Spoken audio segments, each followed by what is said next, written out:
Hello student. आज हम लोग पढ़ेंगे पार्ट तीसरा मैथ का क्लास दसवां का। पार्ट 3 है मैथ का। इसमें हम लोग समझेंगे कि टाइप्स ऑफ नंबर मतलब संख्या कितने तरह के होते हैं, या पूरा किताब में दसवां का 10th क्लास का पूरा किताब में कितना प्रकार का संख्या के बारे में हमको जानकारी लेना है। तो उसमें से सबसे पहला तो है वो वास्तविक संख्या मतलब रियल नंबर। तो रियल नंबर सबसे पहले कहेंगे कि इसको बारे में हम लोग जानकारी लेंगे, ठीक है। और रियल नंबर नाम का एक चैप्टर भी है जो पहला ही चैप्टर है क्लास 10th के लिए। तो पहला है रियल नंबर मतलब वास्तविक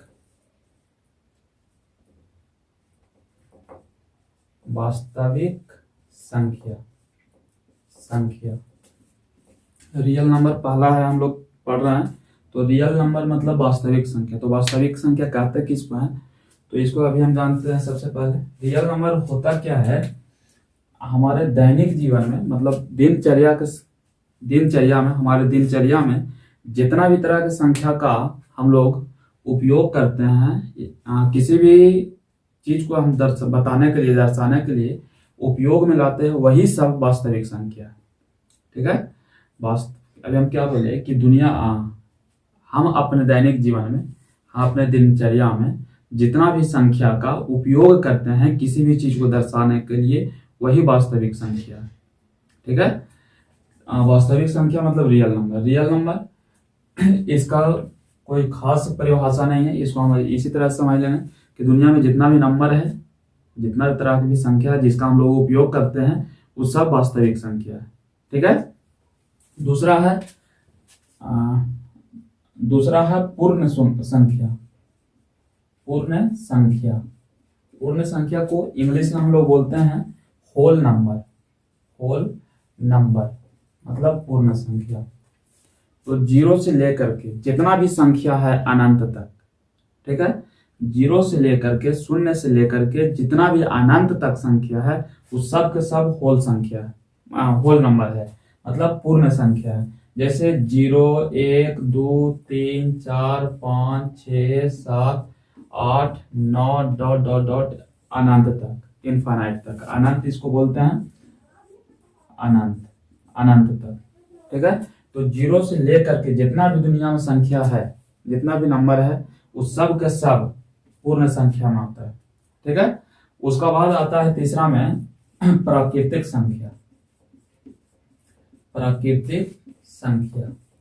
प्राकृतिक संख्या को हम इंग्लिश में बोलते हैं नेचुरल नंबर मतलब प्राकृतिक संख्या। तो 1 से लेकर के जितना भी संख्या है वो सब प्राकृतिक संख्या है। 1 से लेकर के जितना भी संख्या है अनंत तक, 1 2 3 4 5 6 7 8 9 10 11 12, ये अनंत तक जितना भी संख्या है सब के सब प्राकृतिक संख्या है। मतलब 0 से लेकर के अनंत तक जितना भी संख्या है सब पूर्ण संख्या कहलाएगा। 1 से लेकर के जितना भी अनंत तक संख्या है वो प्राकृतिक संख्या कहलाएगा। यहाँ पर कंफ्यूजन ये होगा कि सर पूर्ण संख्या प्राकृतिक संख्या में सब तो एक ही बात है, लेकिन थोड़ा सा अंतर है कि यहाँ पर 0 है और यहाँ पर 0 नहीं है, ठीक है। मतलब किसी भी चीज को गिनने के लिए जिस संख्या का हम उपयोग करते हैं, प्रयोग में लाते हैं, वो प्राकृतिक संख्या है। ऐसे भी हम समझ सकते हैं, ठीक है। किसी भी चीज को गिनने के लिए जो संख्या का हम प्रयोग करते हैं या उपयोग करते हैं वो प्राकृतिक संख्या है। ऐसा तो नहीं है कि जैसे मान लीजिए कि यह स्केच है, ये 0 नंबर पर है, ये बोर्ड पहला नंबर पर है, ये डस्टर तीसरा नंबर पर है। मतलब कोई भी संख्या 0 से शुरू होता है क्या गिनने के लिए? नहीं होता है। वही हम कह रहे हैं कि जितना भी संख्या हम अपना दैनिक जीवन में किसी भी चीज को गिनने के लिए करते हैं वो प्राकृतिक संख्या है, ठीक है। और 0 लगा करके मतलब 0 से जितना भी अनंत तक संख्या है वो पूर्ण संख्या है। तो 3 चीज हम लोग पढ़े, पहला वास्तविक संख्या, दूसरा पूर्ण संख्या, तीसरा प्राकृतिक संख्या। दुनिया में जितना भी संख्या है सब के सब वास्तविक संख्या है, ठीक है। चौथा में है सम संख्या। सम संख्या को हम लोग इंग्लिश में बोलते हैं even number. Even number, N O मतलब नंबर है, एन ओ मतलब नो मत समझ लीजिएगा, एन ओ मतलब नंबर है। सम संख्या तो कोई भी वैसा संख्या जो दो से भाग लगे, जो दो से भाग लगे, भाग लग जाए मतलब जो दो से डिविजिबल हो जाए तो उसको हम सम संख्या कहते हैं। ठीक है, पार्ट 1 में ये पार्ट तीसरा चल रहा है। पार्ट 1 में हम बताए थे और पार्ट 2 में कि कौन सा संख्या किस संख्या, कौन सा संख्या कितना से भाग लगेगा कि नहीं लगेगा, तो वही है इसमें। वहां हम बताए थे शुरू में ही कि कौन संख्या दो से भाग लगेगा। दो से भाग लगने वाला संख्या वही होगा जिसका लास्ट में 0, 2, 4, 6 या 8 हो। तो कोई भी वैसा संख्या जो दो से भाग लगे वो सम संख्या कहलाएगा, मतलब इवन नंबर कहलाएगा। ठीक है, फिर से सुन लीजिए, कोई भी वैसा संख्या जो दो से भाग लगे वो सम कहलाएगा, मतलब इवन नंबर कहलाएगा। उसका बाद है पांचवा विषम संख्या। विषम संख्या मतलब odd number. Odd number, odd number तो कोई भी वैसा संख्या जो दो से भाग लगे वो सम कहलाएगा। और जो दो से भाग नहीं लगे, जो दो से भाग नहीं लगे, भाग नहीं लगे, नहीं लगे वो विषम कहलाएगा। कोई भी वैसा संख्या जो दो से भाग लगे सम कहलाएगा, कोई भी वैसा संख्या जो दो से भाग नहीं लगे वो विषम कहलाएगा। ठीक है, उदाहरण में जैसे दो से भाग लगने वाला संख्या कौन है, इसका लास्ट में 0 है, दो से भाग लगेगा। इसका लास्ट में 8 है, दो से भाग लगेगा। 324 इसका लास्ट में 4 है, दो से भाग लगेगा। तो ये समझने वाला बात है और ये हम पहला पार्ट में पढ़ा दिए हैं। कोई भी वैसा संख्या जो दो से भाग लगे सम कहलाएगा, जो दो से भाग नहीं लगे वो विषम कहलाएगा। ठीक है, उसके बाद फिर हम लोग आगे चलते हैं। इसको पॉज करके देख लीजिएगा क्या क्या भी पढ़े। वास्तविक संख्या, पूर्ण संख्या, प्राकृतिक संख्या, सम संख्या और विषम संख्या पढ़े। ठीक है, इसको पॉज कर लीजिएगा एक बार और देख लीजिएगा। पूर्णांक संख्या किसको कहते हैं, तो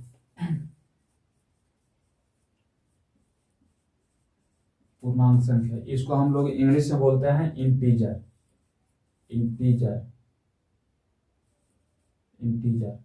ठीक है, तो पूर्णांक संख्या किसको कहते हैं। एक बात आप लोग पढ़े होंगे, संख्या नंबर, नंबर लाइन मतलब संख्या रेखा। संख्या रेखा इसे पढ़े होंगे, यहाँ पर 0 और इधर वाला जितना भी है वो सब प्लस में और इधर वाला जितना भी है वो सब माइनस में, मतलब नेगेटिव।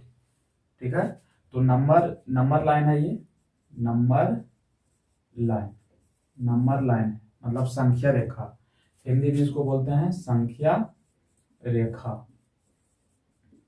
ठीक है, जहां पर ये संख्या रेखा है, जहां पर 0 है, ठीक है, उसको हम लोग मूल बिंदु कहते हैं।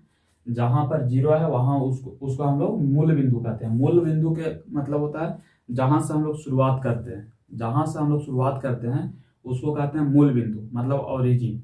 ठीक है, इंग्लिश में ओरिजिन बोलते हैं। तो ओरिजिन के दाया, इधर दाया तरफ, ये दाया हाथ है तो दाया तरफ और ये बाया हाथ है तो बाया तरफ। तो दाया तरफ सब प्लस में होगा, मतलब +1, +2, +3, +4, +5, ऐसा और भी आगे चलते जाएगा। और फिर मूल बिंदु के बाया तरफ -1, -2, -3, -4, -5। ठीक है, तो बाया तरफ माइनस में, दाया तरफ प्लस में, ये संख्या रेखा है। और ये जो बीचों बीच है वो मूल बिंदु है, मतलब ओरिजिन है।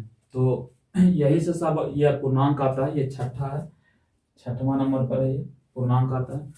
तो संख्या रेखा पर जितना भी नंबर है, संख्या रेखा पर जितना भी संख्या है वो सब के सब पूर्णांक संख्या है। ठीक है, संख्या रेखा पर जितना भी संख्या है सब के सब पूर्णांक संख्या है। पूर्णांक संख्या देख रहा हूँ कि एगो प्लस है, एगो माइनस है और एगो शून्य है। मतलब हम कह सकते हैं कि पूर्णांक जो होता है वो 3 तरह का होता है। एक धनात्मक, प्लस वाला को हम लोग धनात्मक बोलते हैं, माइनस वाला को हम लोग ऋणात्मक बोलते हैं और ये 0 के शून्य बोलते हैं। ठीक, पूर्णांक संख्या 3 तरह का, एक धनात्मक, दूसरा ऋणात्मक और तीसरा शून्य। तो यही है पूर्णांक। ठीक है, पूर्णांक संख्या रेखा पर जितना भी संख्या है उपस्थित उस सबको हम पूर्णांक कहते हैं। ठीक है, मतलब जो पूरा संख्या है, ठीक है, जो पूरा संख्या उसी को हम लोग पूर्णांक कहते हैं। उसका बाद हम लोग पढ़ते हैं अभाज्य संख्या। सातवां है अभाज्य संख्या।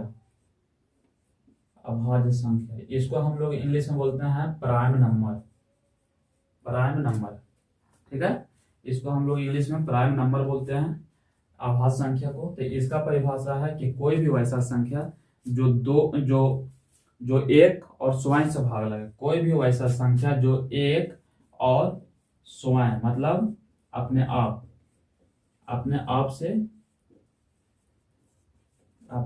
से भाग लगे। कोई भी वैसा संख्या जो एक और स्वयं मतलब अपने आप से भाग लगे तो उसको हम लोग कहते हैं अभाज्य संख्या। जैसे मान लिया जाए 2, एग्जाम्पल में हम 2 ले लेते हैं। तो 2 किसका से भाग लगेगा? तो 1 से लगेगा और 2 से लगेगा। 1 और 2 से भाग लगेगा। जैसे 3, तो 3 किसका से भाग लगेगा? तो 1 से लगेगा और 3 से लगेगा। अच्छा 4 किसका से भाग लगेगा? तो 1 से लगेगा, 2 से लगेगा और 4 से लगेगा। तो ये प्राइम नंबर नहीं है, मतलब अभाज्य संख्या नहीं है। अभाज्य संख्या उसी को कहेंगे जो अपने आप से मतलब स्वयं से लगे और 1 से लगे। ये है मतलब 3 है लेकिन 4 नहीं है। 5 भी होगा। क्यों? क्योंकि ये 1 और 5 से भाग लगता है, ये दोनों के अलावा किसी और से भाग नहीं लगता है। तो कोई भी वैसा संख्या जो 1 और अपने आप से भाग लगे उसको हम अभाज्य संख्या कहते हैं, ठीक है। जो 1 और अपने आप से भाग लगे वो अभाज्य संख्या कहते हैं। जैसे 13, ये अभाज्य संख्या है। क्यों? 1 से और ये 13 से भाग लगता है। 11, 1 से और 11 से भाग लगता है। अच्छा 9 अभाज्य संख्या है कि नहीं? तो ये 1 से भाग लगता है, 3 से भाग लगता है, 9 से भाग लगता है। अभाज्य संख्या नहीं होगा क्योंकि 1 और 9 के अलावा किसी और से भाग लग रहा है, मतलब 1 और स्वयं के अलावा किसी और से भाग लग रहा है। तो ये अभाज्य संख्या नहीं है। अभाज्य संख्या का परिभाषा है कि कोई भी वैसा संख्या जो 1 और स्वयं से भाग लगे मतलब अपने आप से भाग लगे तो उसको हम लोग अभाज्य संख्या कहते हैं। इंग्लिश में हम लोग प्राइम नंबर बोलते हैं, ठीक है। उसका बाद है 8वां है यौगिक संख्या। यौगिक संख्या मतलब कंपोजिट नंबर, ठीक है। तो प्राइम में अभी हम क्या पढ़े कि कोई भी वैसा संख्या जो 1 और स्वयं से भाग लगे तो उसको अभाज्य कहते हैं या प्राइम कहते हैं। तो इसका परिभाषा है कि 1 स्वयं के अलावा कम से कम एक अन्य संख्या से भाग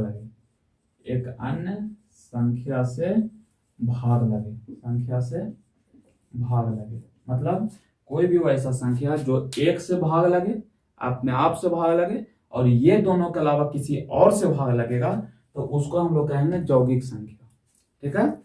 कोई भी वैसा संख्या जो 1 से भाग लगे, स्वयं से लगे और इसका अलावा किसी और से भाग लगे तो उसको हम लोग कहेंगे यौगिक संख्या मतलब कंपोजिट नंबर, ठीक है। जैसे 6 किसका से भाग लगेगा? 1 से लगेगा, 2 से लगेगा, 3 से लगेगा, 6 से लगेगा।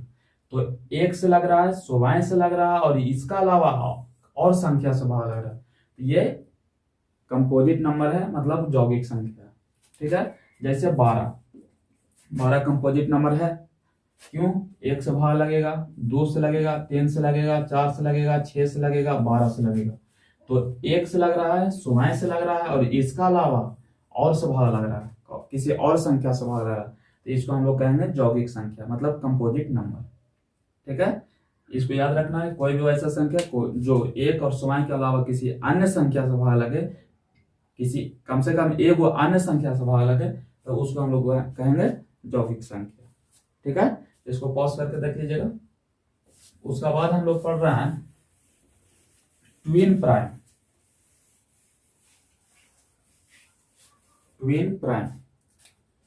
सअभाज्य संख्या मतलब ट्विन प्राइम नंबर।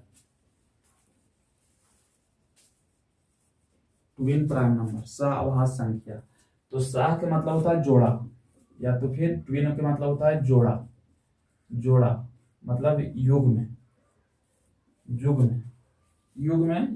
ठीक है। मतलब अभाज्य संख्या का या तो फिर ऐसे हम बोल सकते हैं कि दो संख्या का वैसा जोड़ा जो अभाज्य हो, दो संख्या का वैसा जोड़ा जो अभाज्य हो, जैसे 2 और 3, ये अभाज्य संख्या का जोड़ा है। अरे 2 भी अभाज्य है, 3 भी अभाज्य है, ये दोनों संख्या का मतलब दो अभाज्य संख्या का जोड़ा है, तो इसको हम लोग बोलेंगे सअभाज्य संख्या। जैसे 5 7, 5 भी अभाज्य है, 7 भी अभाज्य है, तो ट्विन प्राइम हो गया, मतलब सअभाज्य हो गया। जैसे 11 13, ये ट्विन प्राइम है, 11 भी मतलब अभाज्य संख्या और 13 भी अभाज्य संख्या है। अच्छा, इसका मासा हमेशा मतलब ट्विन प्राइम का मासा हमेशा एक होता है, ठीक है, हमेशा मासा जो होता है वो हमेशा एक होता है, मतलब सअभाज्य संख्या का जो मासा होता है वो हमेशा एक होता है, ठीक है। और भी एक दो उदाहरण दे देते हैं, जैसे 17 19, ठीक है। और भी हो सकता है, जैसे 29 31, ये सअभाज्य का उदाहरण है। दो अभाज्य संख्या के जोड़ा को ही हम लोग सअभाज्य संख्या कहते हैं, ठीक है। चलिए हम लोग आगे बढ़ते हैं। उसका बाद है परिमेय संख्या। परिमेय संख्या, परिमेय संख्या, परिमेय संख्या, इसको रेशनल नंबर कहते हैं इंग्लिश में, रेशनल नंबर। इसको हम लोग थोड़ा सा अगला पार्ट में देखेंगे, ठीक है। तब तक के लिए गुड बाय। और सभी स्टूडेंट्स ये रिक्वेस्ट है कि सब्सक्राइब करें और लाइक करें और कमेंट करें, क्योंकि सब्सक्राइब जो है बहुत कम है हमारा अभी चैनल पर, और बहुत दिन से ये हम लोग वीडियो डाल रहे हैं लेकिन सब्सक्राइबर बढ़ नहीं रहा है।